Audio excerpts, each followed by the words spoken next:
Today I want to talk about 20 of the most common reasons that I'm running into why people just like you and I aren't connecting to the kind of care that we may need and definitely deserve when it comes to mental health and trauma. Because there are 20 of these, I've broken the video into two parts. The first part will cover the first 10, and the second part will cover the second 10. These are presented in no particular order. One is not more important than the other.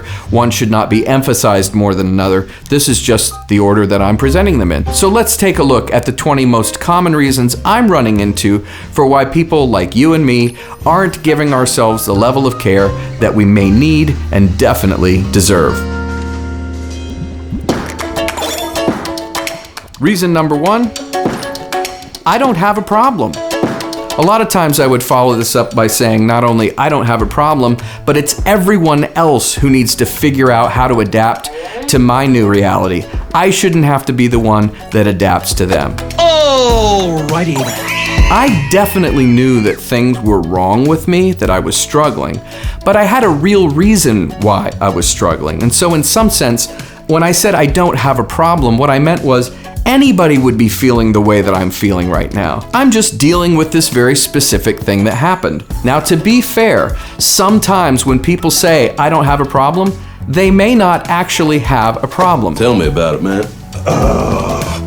One of the most common things we can do to measure whether our internal problem is really that big of a deal or not is to ask ourselves, is this thing that I'm struggling with leaking out of my private experience and affecting the lives of the people around me? You know what? I'm sitting here thinking, who in the world would slow roast a dog and serve it to their husband? You would. You are being awful. The things that were happening inside of me were leaking out and causing problems for other people. If you know somebody who's saying, I don't have a problem, you suspect they may have a problem. If it feels appropriate, buy them a book that may help enlighten them or open their field of view a little bit. Maybe watch a movie in front of them that talks about the subject in a way that's non-threatening. Just anything you can do to sort of introduce some of the new thinking and new ideas that come with trauma understanding and trauma-informed care. Let those ideas sort of seep into the periphery of their life, and maybe in that way, some of those good seeds, some of those good ideas can take root. That's the end of that one. Reason number two, other people need the help more than I do. Now this one's particularly interesting for me because it comes with the implicit admission that maybe I do need a little bit of help. It's almost like we get this idea in our head where we come to believe that healing is possible, it is available, and maybe we could use some of it, but it comes in a limited quantity. I like to think of a bucket full of water, and there's a room full of people who need healing, and anyone who takes a sip of the water from the bucket receives their healing. But when the bucket's empty, that's the end of it. That's sort of the belief that we seem to espouse when we say other people need the help more than I do. Like healing is a limited quantity and I don't want to take something. I'm gonna be okay. I can cope. I can figure it out. Let the people who really need the help get the help. This is a common reason why we will deny ourselves help, but it's based on, I think, a fundamentally mistaken belief that there isn't enough healing to go around. As it turns out, there really is. Reason number three, if I can just choose to get help for what hurt me, then how bad is the thing that hurt me in the first place? It's almost like when we give this excuse, we're saying the only way that that thing could have been truly impactful in my life is if it never ends, is if it lasts forever, is if the effects of it or the aftershocks of it never quite let go of me, and I am always to some degree or another ravaged by this event. Just because the thing that traumatized you was not a matter of choice doesn't mean that what you do with it can't be a matter of choice. It can be both as bad as you think it was, as horrible as you remember it to be, and you can choose to try and pick it up, dust it off, and do something different with it. You do have the power to choose a new outcome without canceling out what happened to you in the first place.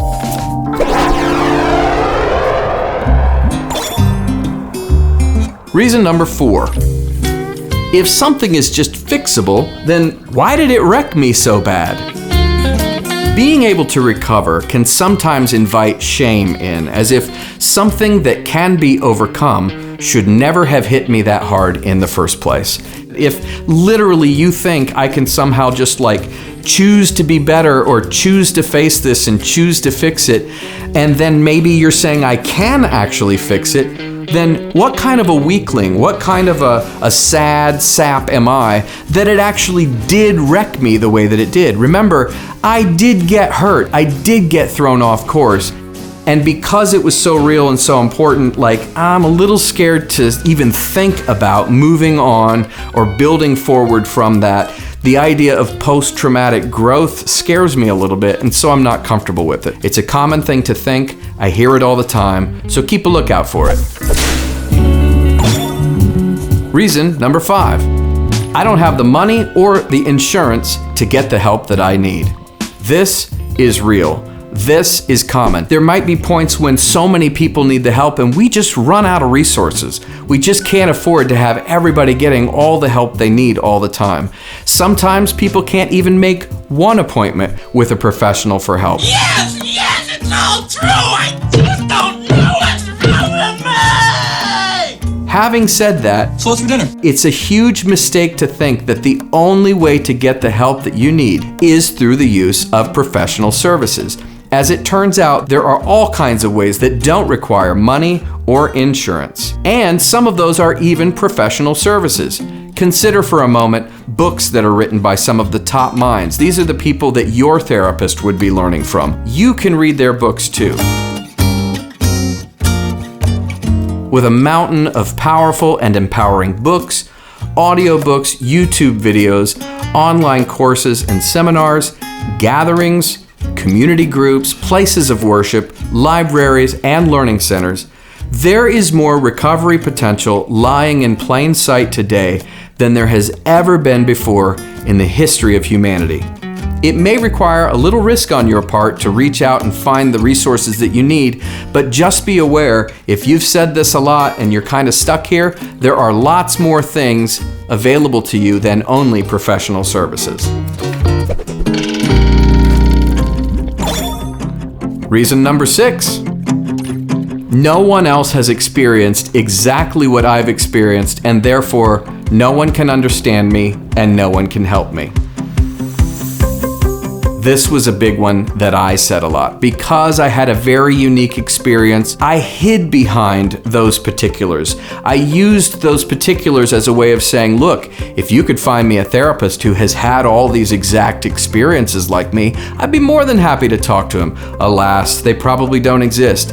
But I was making a very common mistake. While there seems to be an infinite number of ways that we can become traumatized, once people are traumatized and they're having that lived experience, and you go down to what it looks like to live with the trauma wound or to live with the trauma's impact, that range of experience is much smaller. It's not as infinite as all the different ways we can get hurt. It seems to sort of shrink down, and you'll start to hear patterns. You'll start to hear themes. That's why I'm going through these commonly heard reasons why we're not getting connected to the help that we need, because there tends to be a pretty common and relatively small group of reasons why we are where we are. And then what's even more interesting is that the way healing happens is in and of itself unique to itself. Healing doesn't happen in parity to the way that we are traumatized. It's helpful to think of it like when you break a bone in your arm.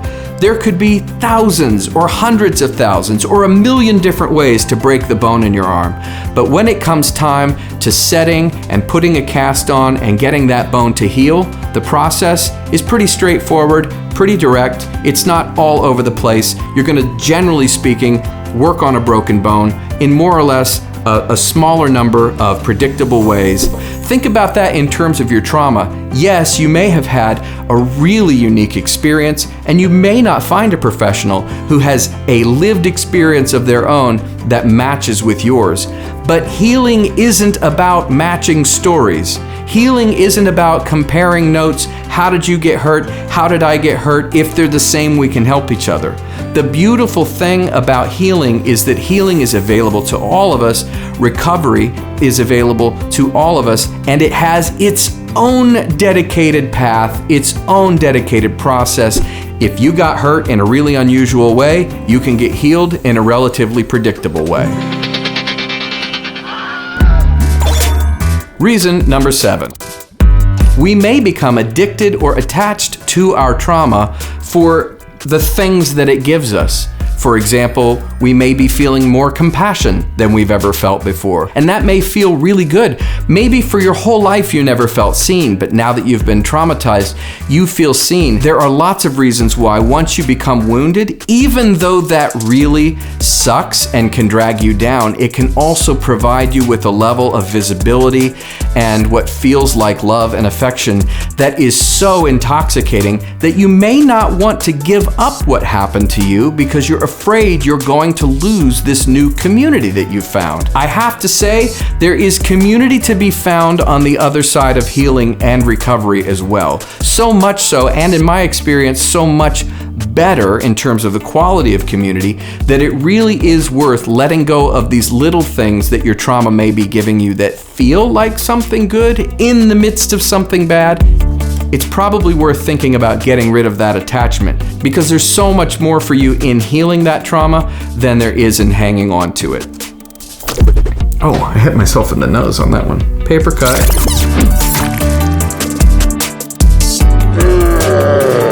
You lose. Reason number 8. If people know how this hit me, they may lose respect for me. I mean, what if I go around the community and I put on airs that I'm a strong or a resilient or a capable and confident person? I'm trying to use the phone! Then something happens to me. Maybe it's something that happens to everybody and it doesn't wreck everybody else, but it did wreck me. I'm in a glass case of emotion! If I let people know about that, it could really drop my street cred. It could make people lose respect for me, which could cost me my job. It could cost me a position of respect or trust that I've worked very hard to get. This can be a really real reason why we won't let ourselves become connected to the help that we need, because we're afraid that help and the reward that it brings to us may actually cost us something else that we worked very hard to get. So this is another common response why sometimes we won't let ourselves find the help that we need. Reason number 9. I'm not done being angry yet. You've heard of the different stages of grief: shock and denial, pain and guilt, anger and bargaining, depression, loneliness and reflection, an upward turn, reconstruction, and acceptance and hope. Folks, anger is only number 3 on that list. There's a long way to go if you're still moving through that process of grieving the loss of the life that you had before the trauma, or grieving how you used to be one way and now you're this way. That can make us angry, and if you're at that place, maybe you're not ready to start working on things. I would definitely recommend you look into the different stages of grief, figure out where you're at, learn to be okay with that. Just make sure you're still moving, right? Make sure you're still moving through that list and trying to get some sort of resolution. If you stay stuck in anger, that's probably not going to be a good solution for you over the long term. But it's normal. And reason number 10. I'm waiting for God to work a miracle. Now, I come from a super religious background, so I know all about this. I don't know if you've heard the joke about the 2 boats and a helicopter. There was a flood coming, and someone who was super spiritual and super religious said they were trusting on God to save them. As the water kept rising, they found themselves on the roof of their house, and a rowboat came by and said, "Hey friend, want to hop in? We'll give you a ride." And they said, no, God's going to save me. A little time goes by, the water rises some more. Now you're hugging the chimney. Another boat comes by and says, "Hey friend, we're here to rescue you." No, God's going to save me. Eventually, you're standing on top of your chimney. The water is lapping up over your toes. A helicopter comes by. They drop a rope and say, "Grab onto the rope, we're here to save you." And you say, "No, God's going to save me." Only to die and drown, make your way to heaven, stand before God and say, "God, What's the deal? Why didn't you help me? And God says, I sent 2 boats and a helicopter. I would argue that if God is a piece of your solution, God's already given you a lot of what you probably need. Go ahead and take it. Don't necessarily wait for a miracle. This is gonna make a real mess in my office. Well, that's the end of part 1, 10 of the 20 most common reasons I'm discovering that people like us aren't quite finding our way to the help and the care that we may need and definitely deserve. I invite you to join me in part 2 to see the next 10. If you like what I'm doing here on my channel and you want to support me, please hit the subscribe button, hit the bell button so you'll get alerts every time I post a new video. Maybe like the video, leave a comment, leave questions. Things like that definitely help spread the love and help these videos be seen. Also, don't be afraid to share these on Facebook or Twitter or Instagram or Reddit. Anywhere you think the video might find traction and might be helpful to an audience, please, I invite you to share it. Until I see you again, remember, be safe, stay curious, give grace, make love, and be truly alive. Thanks for watching.